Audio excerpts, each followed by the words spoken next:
Salut, je m'appelle Summer Royce, j'ai 17 ans. Un jour, quelque chose d'extraordinaire m'est arrivé.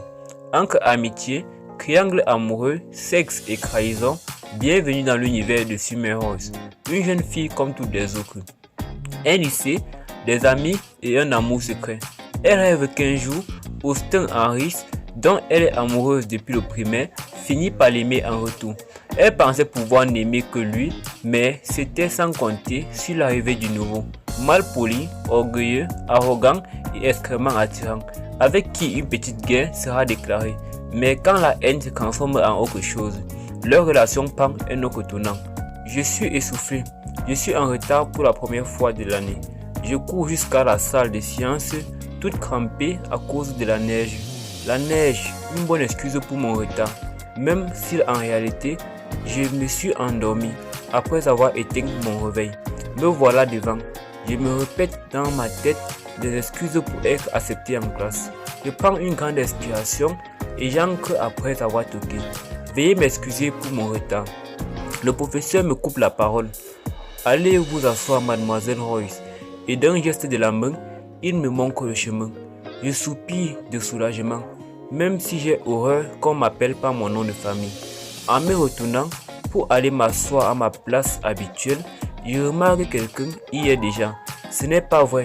Il suffit que j'arrive en retard une seule fois pour qu'on prenne ma place. La place qui est mienne depuis la rentrée.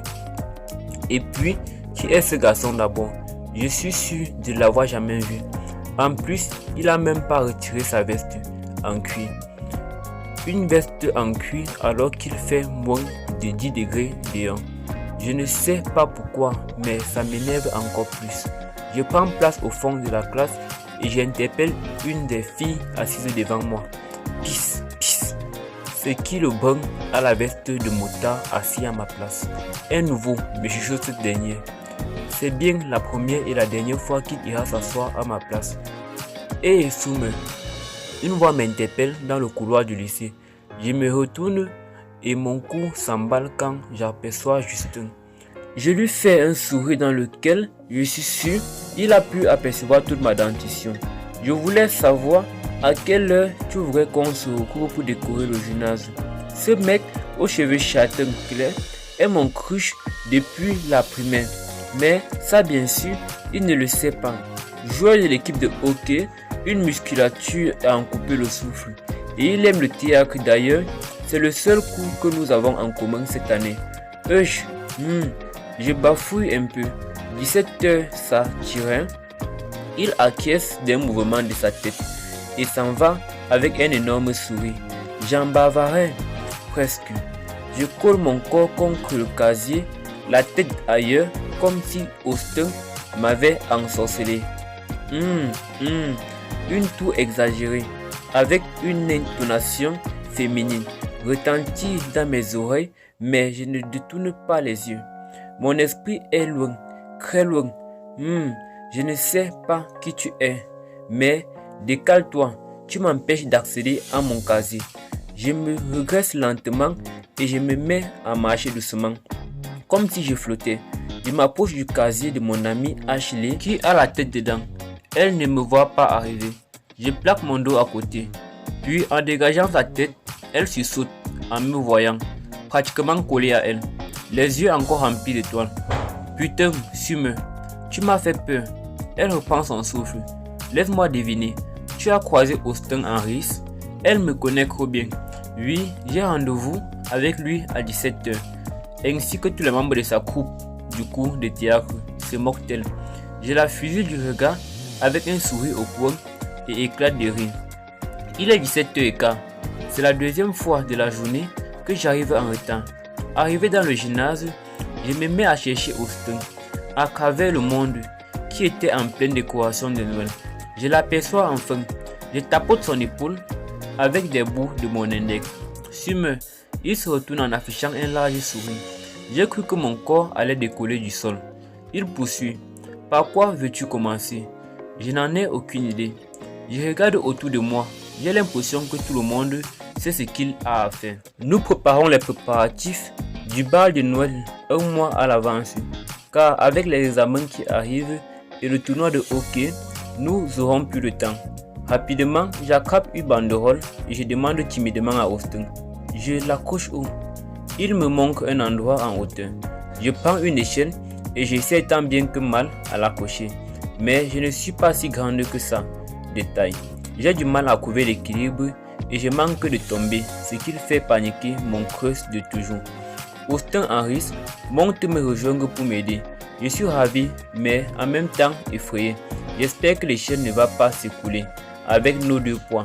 Arrivé à ma hauteur, il se colle à moi, passe les mains à les miennes pour attraper les bouts et un seul geste. Il monte la banderole plus haut que je ne pourrais. Merci, il n'y a pas de quoi, c'est normal.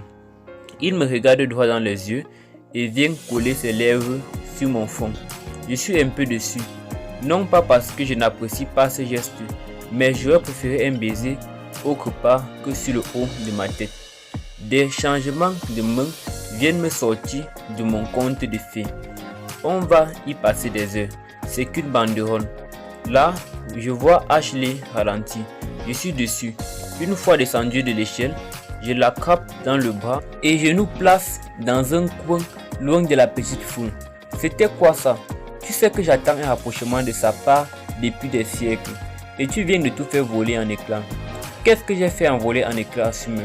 Arrête de te faire des films. Il n'y a rien entre vous. Je suis censé gérer l'organisation du bal. Alors, désolé d'avoir interrompu ce petit moment, mais il y a plus urgent.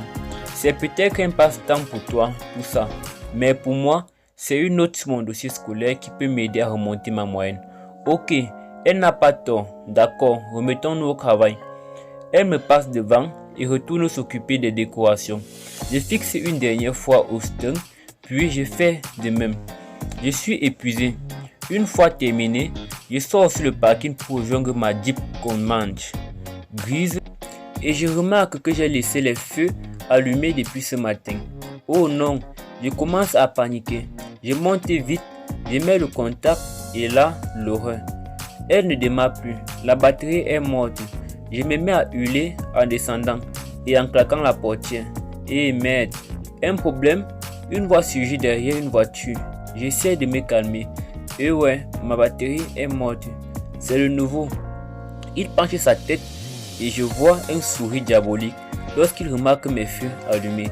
Il prend une dernière bouffée de sa cigarette, la jette au sol et elle s'éteint rapidement au contact de la neige. Je le vois ensuite ouvrir son coffre et sortir des fils.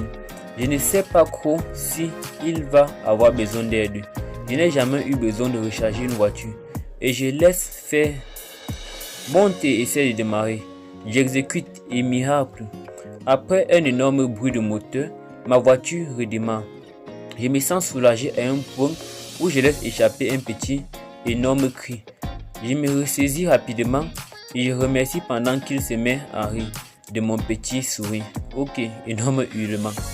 De retour chez moi, je saute sur mon lit après avoir attrapé mon cahier de notes.